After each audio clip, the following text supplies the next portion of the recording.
Hi, Miss Nouri. Hello, Miss Nouri. Okay, so we have 1984. So, first thing I wanted to say, what did you think about the part that we read, just overall? For like the first 100 pages, it's very interesting.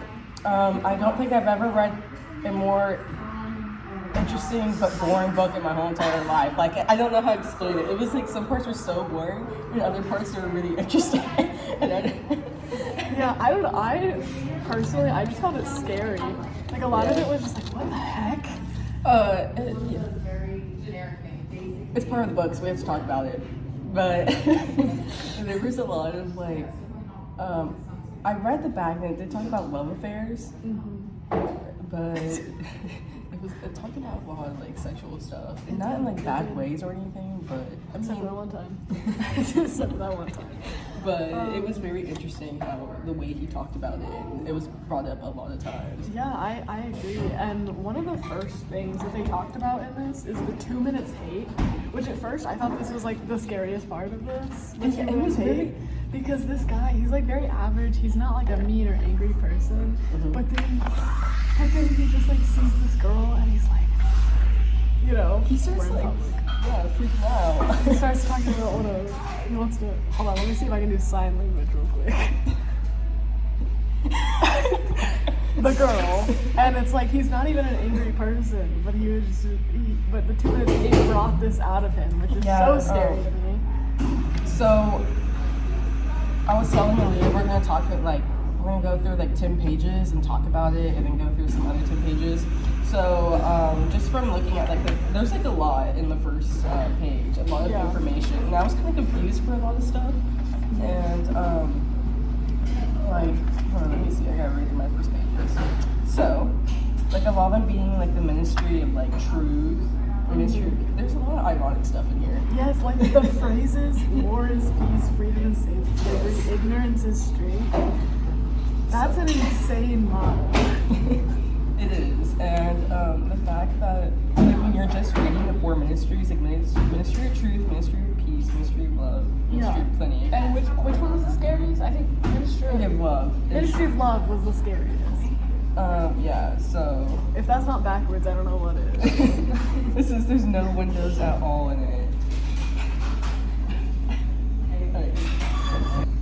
Okay, what were you saying? Okay, and then it has no windows at all.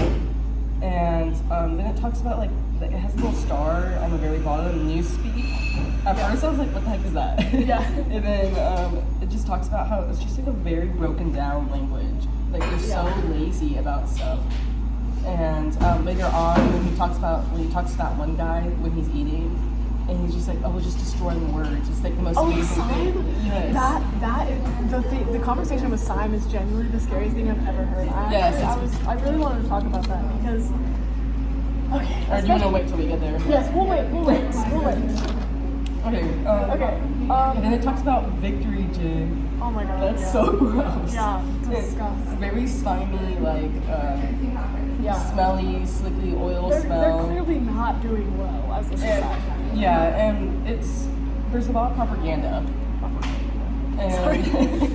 In the whole entire thing. Absolutely. And how the children are spies, basically. That is so scary. The children like giving away their aunts and uncles and parents, like the way they just like they grew up to believe in this, and it's just like ingrained in their brain. They're like, it almost reminds me of like when Hitler was like in charge, and they were raising the kids to be like acting a certain way or follow like a certain thing and listen to certain propaganda. And the kids thought it was normal because that's how they grew up. Yeah. I mean, like they were like very patriotic about fighting for their country and everything. Yeah, and the kids don't understand anything else, you know? Right. So, you know what I did notice? Like just now whenever you said it? I had been reading Newspeak as Newspeak. So I just realized that it had Newspeak as in the new language. Yeah. Okay. Yeah, like that. It took me a while to like try to like figure out everything. Although I do have like a question about one thing, like the INGSOC. I was gonna say ingsoc or whatever. Yeah, ingsoc. I don't really know what that means. Me neither. Hold on. I think it's just the party's ideology. Right. Okay. Yeah. Just in general. I think that's just what they call it. In Well, books. yeah, alternating because they're talking about like a whole bunch of posters and banners just have in stock on them. Yeah. And so I was just like, oh, I have no idea what that means. In the ninth 3-year plan. So is it like the ninth time that they've been going through like this 3-year plan of like, I don't know, Well, to yeah, control the you government? never know the way they keep erasing historical documents. Like, you Right. really cannot And distinguish. I also the found it truth. interesting how Smith, or what's his name, the guy, The one we're reading about, Yeah. Winston. yeah, I think it started with W. But he just doesn't remember his past Yeah. in the very beginning, and he just knows. Like he gets like almost like nostalgia, or like not like deja vu, but like when he sees certain things, he's just like, oh my gosh, I remember something. Yeah. And so I really, for just reading this, I think that they like basically just destroy their memory, like Yeah. erase I mean- it from something, not just like through history or books, Right.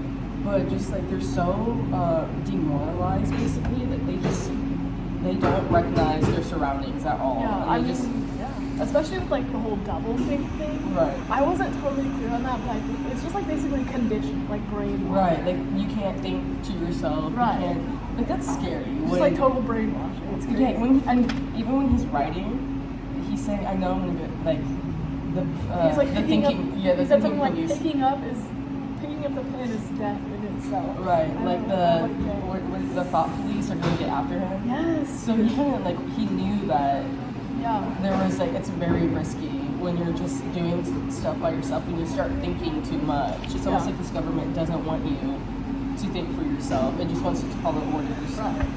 And so that's basically the first, I would say, 10 pages. And Yeah. he's writing a lot in his journal. And about that movie, you know, that he was watching a while ago. The kid getting destroyed, and there's that bomb, and the kid's arm flying in the air. I don't even remember that part. Okay. Well, read me a quote. Let's see. Okay, audience shouting laughter when he's saying, Oh. hold on. 20 kilo bomb hit among the terrified flash, and the boat went all to Matchwood. Yeah, that's what And there they're was all, a like, wonderful shot of a child's arm going up and up and up, right up into the air. A helicopter with a camera in its nose must have followed it up, and there was a lot of applause from the party seats. But there was a woman that said, this isn't right, and then she got taken away. Can I just say that this book is like the darker version of Idiocracy? Yes, this is what it reminds me of. Like his whole, like remember his room? It's all Yeah. gray and everything, Yeah. but it reminds me of the rooms that they had in that movie. Yeah, for sure. And the way that their language just keeps getting deconstructed into like smaller and smaller phrases, it literally reminds me of Idiocracy. There's no other way to put it. Yeah. Yeah. And then burning the boats and all that reminds me a lot of Fahrenheit 451. Yeah, for sure. So then, The 2 minutes hate, very scary. Like, you can tell that he definitely doesn't want to do the 2 minutes hate, but it brings out this terrible side in him. Like, almost like when people are like, oh man, I hate America, and I don't want to live here. And then when it becomes 4th of July, people are like, America! yeah, this is what it seems like. I mean, hold on, let me find a quote from it. I'm gonna pause it. Okay, yeah, so like one of the parts, it says, in a lucid moment, Winston found that he was shouting with the others and kicking his heel violently against the rung of his chair. And this is like not who he just like classically normally is. He's very, I feel like he's very like reserved to himself, but then the 2 minutes hate just like brings out this terrible rage and it's honestly terrifying. Yeah, like when they start, like it says the hate rose to its climax. So Yeah. it just really, and then like the person on the hate video clip is a man called Emmanuel, or what's his name? I just saw his name. Like Goldstein or something like that. Yeah, right there. And so the way they mention him, it's almost like how we mentioned Hitler. Yeah. But in reality, like he was promoting like like free speech, like our first constitution, basically, and like he was, I guess, villainized, and For sure. I think they said he went to jail or whatever, but he escaped, or people think he didn't die. Yeah. And he also made like the brotherhood in the book, but no one really knows if the Right, they brotherhood. don't know if that is existed, and even if it did, how would they meet? Right. You know, with all this. So yeah, and like the girl part, I put wow, right? Which part? With the part where he's looking at the girl, and he's so she doesn't really have a name yet. It's just the girl with the black hair, Yes. and she sits behind him, and he finds that kind of suspicious because he's like, out of all the places she could have sat, but And he starts getting a little paranoid. yeah, and she starts, acting like the rest of them, yelling and everything, and he's like almost like this, I don't know, like the climax of being angry, and he turns around, and it's just like, oh my gosh, she's so beautiful, like what? And all of a sudden he's like, I guess because of the 2-minute hate speech, but all of a sudden he just wants to like, she's so beautiful, he just wants to just kill her basically. Like that's how bad this 2-minute hate speech is. And then he starts like saying he hated her because she was young and she was pretty and she was sexless. He hated her because she was part of like, basically like a perfect model of what the government was trying to make. Yeah, honestly, the 2-minute hate is destroying this man. Right, and so, but the thing is, even though she's like perfect in every way, and she's young and she's smart and she's sexless, she has that banner that's like the anti-sex league, and he hates that because he's like starting to think like, why would you like grow these kids up to like, I don't know, promote that word. He's like super confused, I think, in this moment, and he's just like has so much emotions with him right now. So there's that. And I thought I thought that was a very interesting part right there. Yeah, what I thought was really scary is at the end of the 2-minute hate, they started chanting, and like, and Winston had to join in, or else he would look super suspicious. But that is so scary. Like, can you imagine? Yeah, like a slow, Big Brother. That's terrifying. Oh my god. He said it was almost like self-hypnotizing, like when you were saying it. It was almost like a trance. Yeah. And like very cult-like. Yeah, and the way that the Big Brother's eyes and like mustache are always in everything, he said it's kind of scary that they're always watching you. But at the same time, he has like these eyes that say, "Oh, I'm protecting you. Oh, you're okay." Like you know what I mean? Like you don't have to worry about anything. For sure. So that's kind of scary. And then O'Brien. I really hope we get to figure out more about him. Yeah, because when I first read about him, it seemed like Winston didn't really like him, but like at the end of the chant, they looked at each other and they had like this moment that he was just like, oh no, he might be like one of the unorthodox. The enemies of the party. So like enemies of the party, did they call him unorthodox or whatever? Because that's what I was. Maybe. I feel like that makes sense because orthodoxy, the whole orthodoxy is unconsciousness thing. I think that they would be called unorthodox. Right. So that's what he's like, I am with you, seemed to be saying to him, kind of precisely what you are feeling. I know all about your contempt, your hatred, your disgust, but don't worry, I'm on your side. So they kind of like had this connection, and that was about it. Yeah. But I really hope they're able to like somehow team up, you know? Right. And like try to get through to the polls, because the polls, that makes it 80%. Said. Right, and how when he's writing his journal, he later says, we're going to get to this part later, but I figured out who I'm writing this for, because remember he said, I don't know if I'm writing this for myself or the future, the past. Right, but he was writing it for O'Brien. Yeah. But I thought that was really cool. I like that he has a motivation of like, he's going to write it to this certain person. I really do like that. So he does, he just keeps continuing to write in his journal, like down with Big Brother, down with Big Brother. And then he goes over to like how basically people are just removed from society, like you're abolished and vaporized. Yeah. And so that was and he starts writing, they'll shoot me, I don't care, they'll shoot me in the back of the neck, I don't care. He's talking about the thought police in this part. And he goes on these rants, he starts thinking, is he insane? Because he's thinking so much to himself. I mean, can you imagine if you haven't written in like years and it's like illegal and you can barely express your thoughts? Like all of his thoughts have to be kept in here. So to write all that at one point, you would go insane. Yeah, like imagine like you didn't have any emotions for anything, and then all of a sudden you just start writing it all out. Yeah. And so I feel like I would feel crazy too, because I would be like, oh my gosh, am I insane? I'm like the only one realizing all the problems. in Like all of society. his memories are like the only trace of what actually happened before the party took control, and so I definitely understand why he has to write all this stuff down. I mean, like, can you imagine trying to, like, think about it like a test. Like, can you imagine if you just learned everything from the test, no notes or anything, and you tried to, and then as soon as you do the test, you just have to, like, write everything down? Like, Right. that's just terrible, bottling all that up and trying to remember everything. Yeah, so then after that, we meet Miss Parsons, which is the wife of Mr. Parsons, Yeah. who is kind of dumb.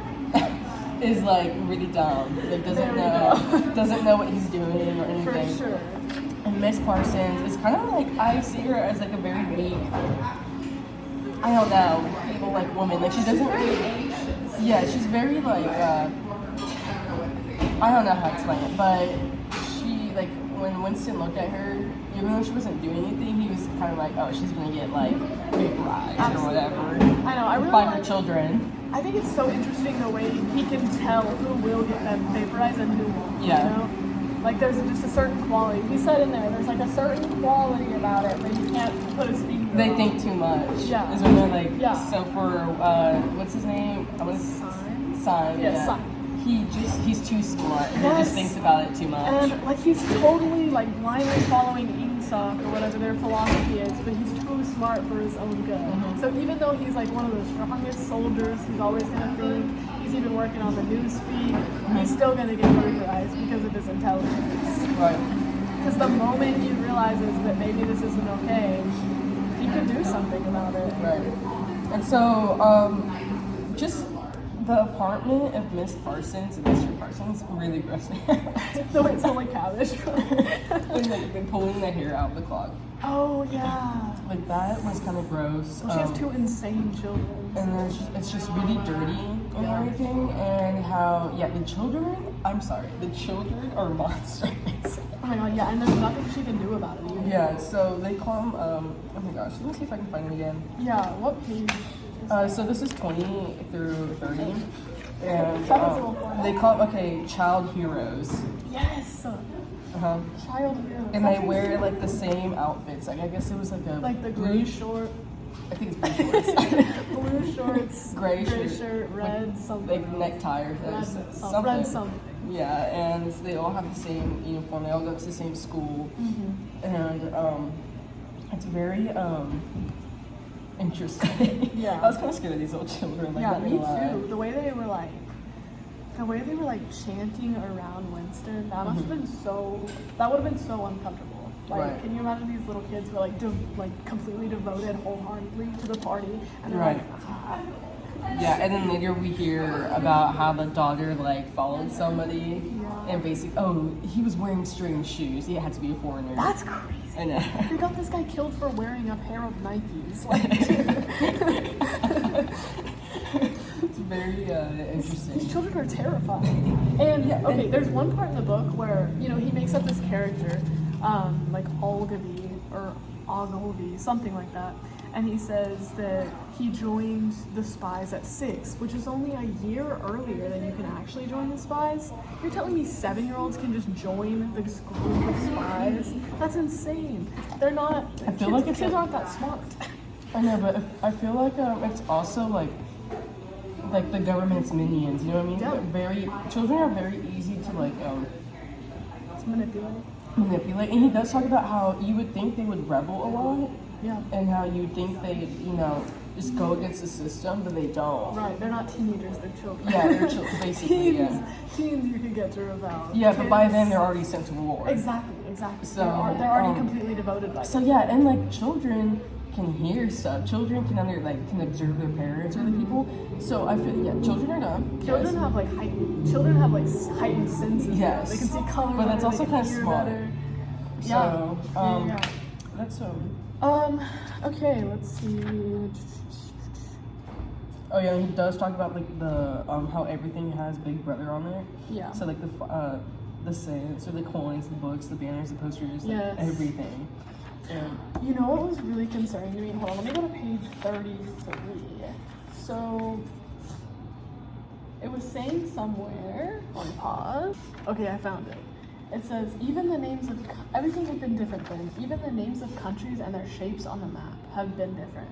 The party is literally changing what the countries look like. Right. And like names, sure, people do that sometimes, I guess. But like, you're drawing these fake shapes as countries. Like, that is a whole nother level of gaslighting. And I just want to say, like, on 29, when it says thought crime does not entail death, thought crime is death. I kind of love that quote, honestly. And, yeah, me too. I highlighted that part. But going from 30 to 40, like, he does start talking about his mother, and he doesn't really remember a lot about his mother, but that she just disappeared, probably with the rest of his family in the Great Purges of the 50s. Like, how do you, like, he thinks about this too, like, how does he just not remember that? Like, he remembers it was there, but he just doesn't remember anything about it. Either it was a traumatic experience that he tried to block, that his brain made him block out, or there's something weird going on. Right, and so it does say he's, like, 38, 39. He doesn't even remember hardly his age.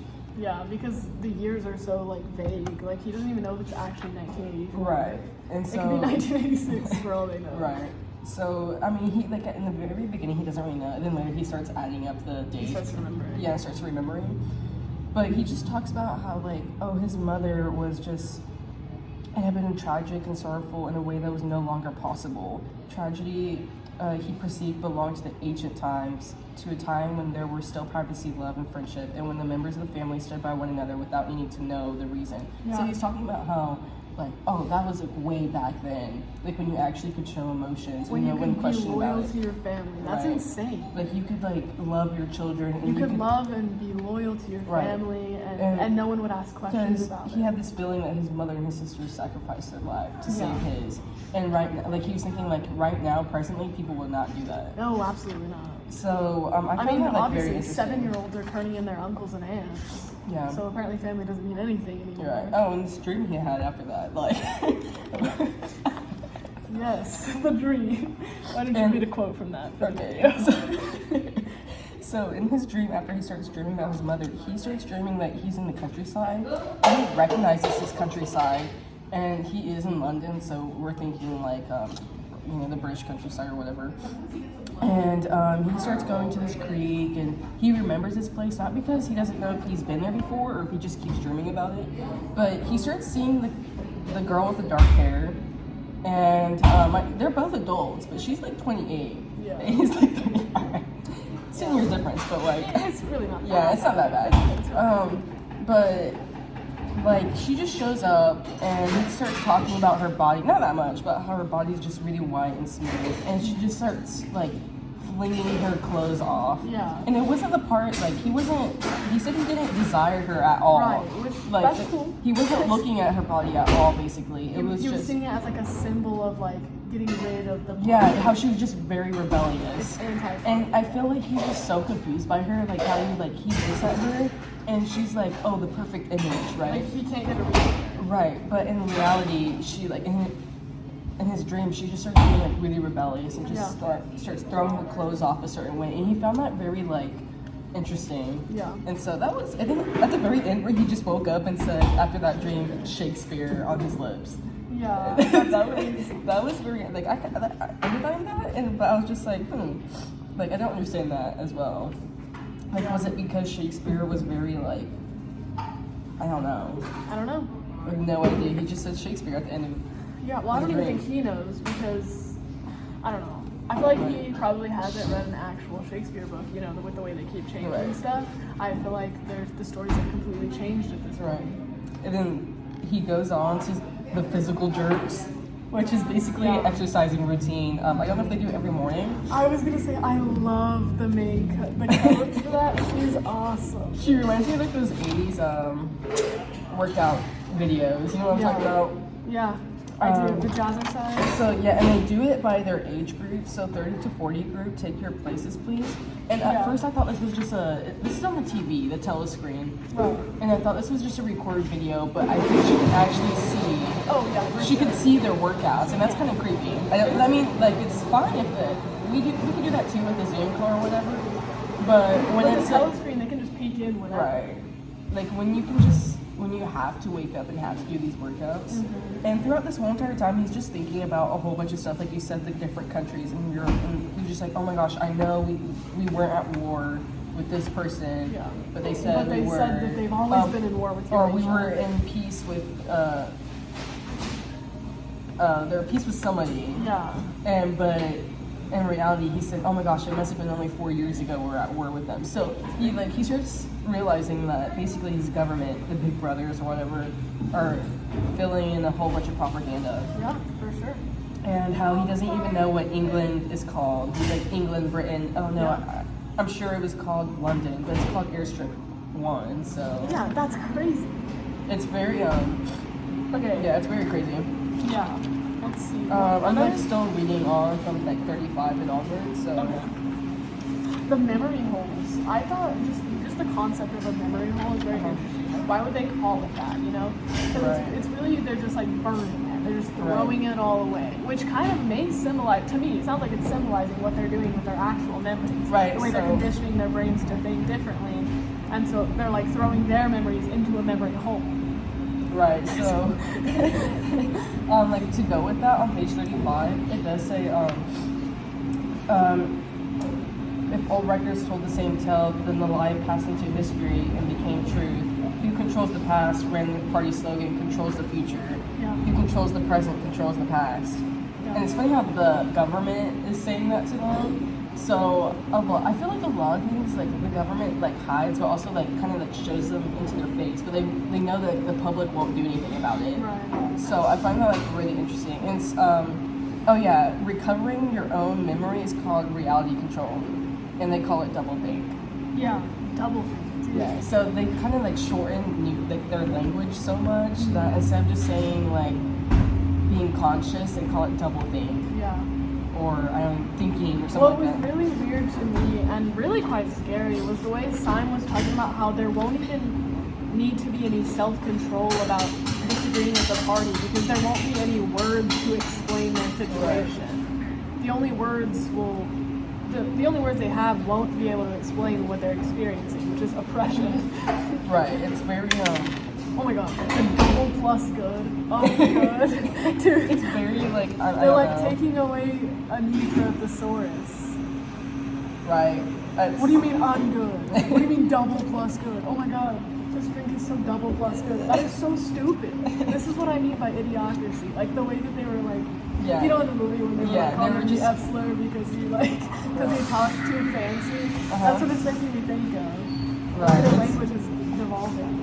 He does say like it's like all these ministries, they're so large that there's so much people in one room, but it's only like one room compared to like millions of others. So I found that really interesting. Like just I guess where do you work? The Ministry of Truth is where you work at, or I think so. Right. Yeah, Ministry of Truth. and how there's just so much other stuff in there, and like not just like records, but entertainment, TV. Yeah, literally everything. Like, and then there's all these other ministries, and so, like, you gotta think, like, there's a whole bunch of people that are working here, Yeah. and so, Oh my god, and the gaslighting? Like, go to page 40 and 41. The way they keep talking about, like, changing literally everything that could disagree with what the party's saying now. Right. Like, how they're, like, last week they said they wouldn't take down the chocolate rations, but then the chocolate rations go down by 10 grams. Like, but it doesn't exist anymore. We never said that because it's not in the paper. Just like so much gaslighting. Yeah, no one's It's like, gonna what do you mean? remember What do you it, mean so. that didn't happen? Yes, it did. It's right there. hold on, Okay, so I found the quote. On page 67, when it's talking about how they have to have sex, but they cannot enjoy it. Oh, it says it has yes. to be joyless and only involve the women of the submerged and despised class. right. Insane. Insane. Yeah, so it does say,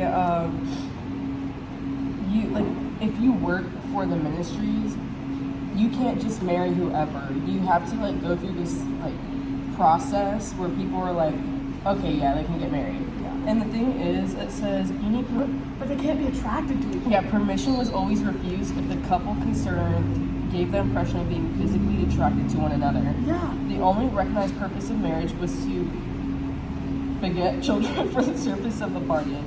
Sexual intercourse was to be locked on a slightly disgusting minor operation, like having an That's enough. So I found that very interesting, and I think it's okay. Yeah, like what I was gonna say was before that, I didn't highlight anything because I thought this was like the really boring part of the book because it's just talking about his work and all that. Right. But it starts talking about like stuff they do and make at the Ministry of Truth, and it starts talking about like a porno. Yeah, and I'm like, why would party you? members can't watch Yeah, they can't watch it. But like, I was thinking, like, now that I think about it, I think it's probably for the lower class people. So they watch it, but the people that work in ministry cannot watch it. I guess they're the higher class, and they just. Right. So it's I don't know. Disgraceful. And like this begins the part where he's kind of writing a lot of like, I guess what Elias said, suppressed emotions from back, or just stuff that happened that he just wants to let go. And he starts talking about 3 years ago. He doesn't even remember if he was married or not. I don't think he was, because he there says, he got separated like 9 years ago or whatever, but like right now he doesn't realize or not, because he kept like thinking about his past wife. Catherine? Catherine. I'm sorry, Oh my Catherine gosh. reminds me of the girl from the wife from Fahrenheit 451. I don't remember what she was like on it. Oh yes, you do. No, the way it was talking about how like she called their intimacy time our duty to the party, and she would just like be all still. Like that's disgusting and weird and strange to me. So while he's thinking about his wife and basically everything that happened, he's also writing in his journal or his diary about basically he's going into some weird place and he's following this lady that looked youthful. She had pounds of makeup on and red lips, and he's basically following her, and it says just for like $2 or something, and he's kind of writing this in like snippets,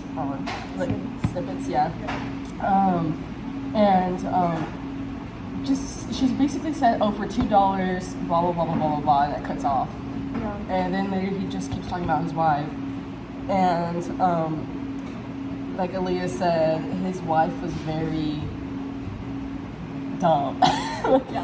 He described her as being very dumb, not intelligent at all, completely devoted to the party. Right. It really reminded me of the wife in Fahrenheit 451. How she's just always watching the television, always just like not wanting to risk anything at all. Yeah. And like you said, it's time to make a baby, or time to be devoted to the party. Do our duty to the party. And the thing was, he didn't like his wife, and he talks about how she could have been more livable. I guess he could have lasted longer with her, I guess. But the problem was that every time He didn't want to be celibate. the problem was that every time they would get freaky.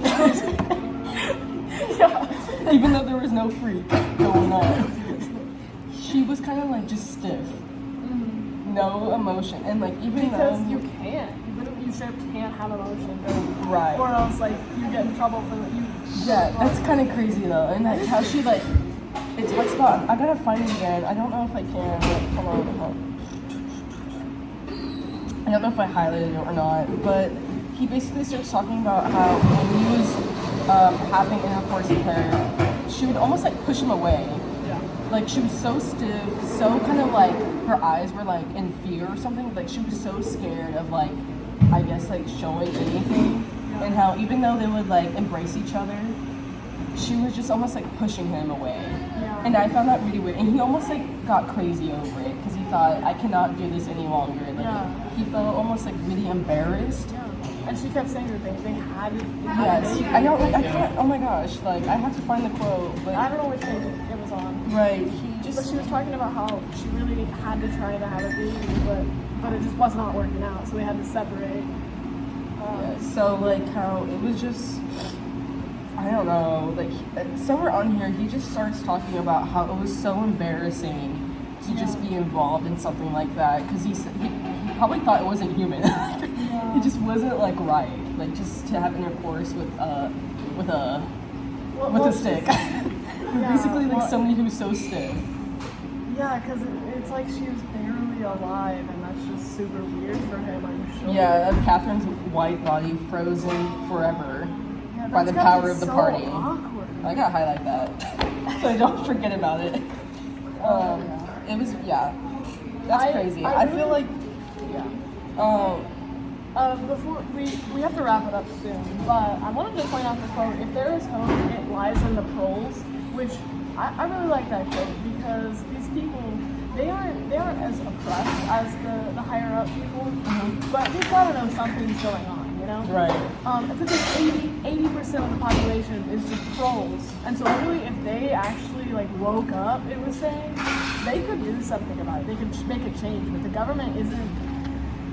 It's like they're providing just enough for the proles not to get mad at them. Right, and I do want to say, at the very end of his diary, when he was thinking about Catherine, Yeah.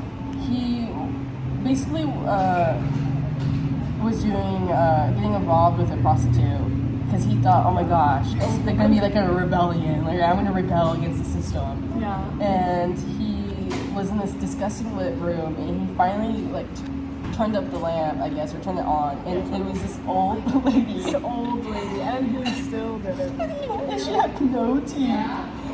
And That was the crazy part to me. I was like, oh man, she's old, that sucks. And like he she said, had so no much teeth, and I was like, what? she had so much makeup on, it was like cracked, like Yeah. that's how bad it was. Like 50 years old at least, and they Yeah. but I went ahead and did it just the same. That's That was crazy. sad. Yeah, it's crazy. And talking about like the porals, like it's crazy how they're so criticized. Oh, they're so dumb. They don't know anything. But they have like they live more freely. Yeah. They can go. They don't have TVs because they can't afford it. Yeah. But when he's talking about walking down the streets and like being in that antique shop and going upstairs into that antique shop Yeah. where it was basically an old room, he felt so like nostalgic in that room.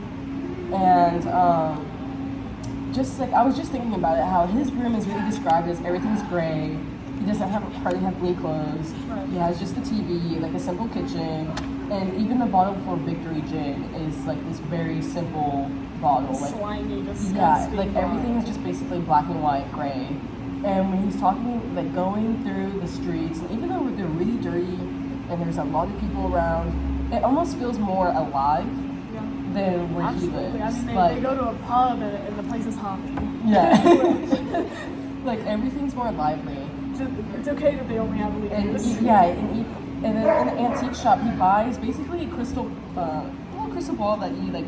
It's like a little coral thing. Yeah, that has coral inside, and it's basically just to like put, when you're putting papers down, and you set the crystal ball on top. But he found it really interesting, and how it was like this pinkish color, and he was just very what's the word? Mesmerized Mesmerized, yeah. by it, and so I found that very interesting. One thing, okay, I wanted to point out was during the time where he's walking on the street, there's a random troll just points up and he's like, oh, watch out, there's a bomb gonna be coming. And then he's like, how the heck? These things are faster than sound. Like, somehow the proles are so good at telling you when a bomb's gonna come. And I was thinking, like, there's so many bombs that the proles developed a sixth sense for them. That is so bad. And also, I don't know how you can't see a bomb coming, because I'm pretty sure you could see the plane flying over. But I feel like he's just so used to being in the Ministry of Truth or in his apartment that he never realized it. You know what I mean? Like you can hear it from a distance, but you just never. Yeah, and the fact that It's the so whole normal. street after the bomb, the whole street was still normal after that, and like that would be devastating in any other situation. And then he These does- guys, they're used to it. He does talk about that cafe. Oh, the Chestnut Yeah. Cafe. And talks about those people. I was kind of confused when he was talking about people. Me too. It was like Rutherford. That's your name. I can't remember. Aronson or something like that. And then there was one other guy. Yeah. Anyways, the three old men. Yeah, and it was very interesting. I don't know like what to say about these old men. How they got put into jail for something, but he was thinking about their history. And he said it's not right. Like there's something about that wasn't just right. There's something about their past that they either erased or changed. Yeah. And so I found that really interesting. And then he does go on to realize that. Like he writes in his diary, I understand how, I do not understand why. Yeah. So he's finally like realizing that everything's going on, all these bad things are happening, but he just can't figure out why. And then he starts thinking, oh my gosh, I'm writing this for O'Brien. And something about like in his dream he met O'Brien and had they're going to meet again in a dark place. And he figured out what that was. And maybe that might have been like the very last page, but it's very I don't know. Do you have anything else? Because no, I think that's pretty much it. Except for actually on page 83, I did like how he was kind of saying that freedom is freedom to say that 2 + 2 make 4. If that is granted, all else follows. Which basically means if they hold on to the truth and they stand up for the actual hard, cold facts, they can get out of this situation, especially with the help of the proles, obviously. Right. But like to him, truth and facts are the most important thing when you can barely find any. I mean, like the way they're just like burning and getting rid of actual true facts, and then later they change it a lie to a whole different lie. Like it's the gaslighting is crazy. So yeah, and I find it interesting how he's meeting these 2 old men, and one of them was like in his 80s at the pub, and he's asking like, how was life back then? Yeah, because this is what I learned how you guys lived back then. Yeah. But he never really gave anything. He never really gave an answer, and he just said that when you're young, you kind of just don't realize what's good for you and everything. Yeah. And so he wasn't really given a straight answer. Right. Or anything. And how he just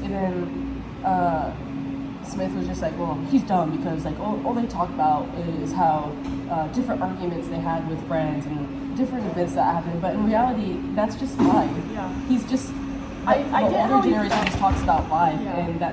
and like now, presently in 1984, they just don't talk about life like that. They don't have friends hardly. Yeah, and I totally get why Winston is upset, because it's like when you send an email and there's like 3 questions and the person answers the least important one and that's it. Right.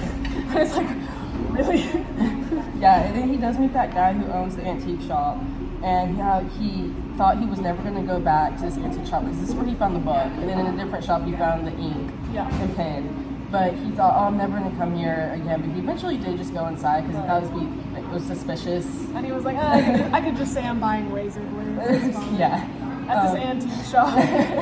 And so I also found it interesting how there is a shortage of razor blades and how you can only find it in the areas where the girls live, and the people that work for the ministry just can't find certain things. Right, I mean, they can't have the proles standing up against them, so they gotta have plenty of razor blades or else there's gonna be a rebellion. Right. And so they start talking about like churches and everything. They're looking at old photos, and there's that rhyme where oranges and lemons say that bells of St. Clemens, you owe me 3 farthings, say the bells of St. Martin's, or something. Just like basically simple rhymes that children used to learn. But there was a weird dance or game that went to it, and it's like child lore. Right. And so he kind of has that stuck in his head, that little rhyme, and I find that really interesting because like now he's not so like. He starts like singing that rhyme to him when he starts leaving the shop. Yeah. And so he's not so like focused and not like very serious. Now he's kind of like thinking back. But then he sees that girl, the girl with the black hair or dark hair. He has something against her, I swear. He does. Oh, and the glasses they wear. Which one? Oh my gosh, what do you call them? Supposed to be. Yeah. A key? Yeah. A monocle? A spectacle? A spectacle? This author has something, has like a fetish for those things, I swear. Because every single person has like those like weird glasses. Yeah. I think that's just a sign of the times. I guess. I don't know how. Happen for them. Yeah, because everybody at work wears them. Yeah. That's really I think it's the fact that I think it has to do with the fact that individualism is very dangerous, and so if only one person's gonna wear a pair of spectacles, everyone's gonna be like, you're committing thought crime with those seeing devices. Yeah, the fact you gotta see through our lives. Yeah, he talks about every single person has one too, and I thought it was just like, oh, like maybe just one person, but no, like in their dark circles is what he calls them. Like when he's working with cubicles, when he's looking at other people. Like including this one guy who's being really secretive about things, and then he keeps staring at him with these dark glasses and everything. So it's kind of weird. But anyways, the girl with the black hair is in this like right outside the shop. Yeah. And the thing that's weird about this, he's like, okay, this girl's totally spying on me because first of all, they're wearing their blue overalls, like their uniforms, and they're with, like, I don't know, they're somewhere where they're not supposed to be. And so they already kind of stand out, but he was kind of scared of being caught, and then now he has by the girl. And the girl doesn't say anything, she just looks at him and just walks right past him. And he actually goes the opposite way of his house. And he's kind of like freaked out a little bit because he's like, oh my gosh, did she see me walk into the store? Has she been following me the whole entire time? Yeah, I mean, complete paranoia. Right, and he's really like freaked out. And every time he goes somewhere, including when they had lunch in the canteen, Yeah. where they're just eating and talking, and it's really gross in there. Yeah.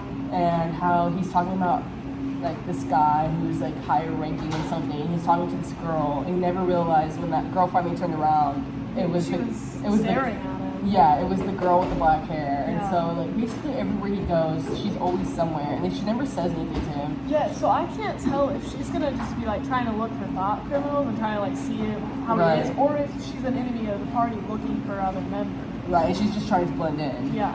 So I don't know. That's a good question. Yeah, and then it keeps going like That's a, yeah, chapter 2 or section 2. yeah, that's a is long what- chapter. Okay, well we're 46 minutes in. We should probably wrap it up. Right. So the next video we're gonna talk about chapter 2. Yes. Anyways, bye, Miss Nouri. Bye, Mrs. I Nouri. hope you liked your little video.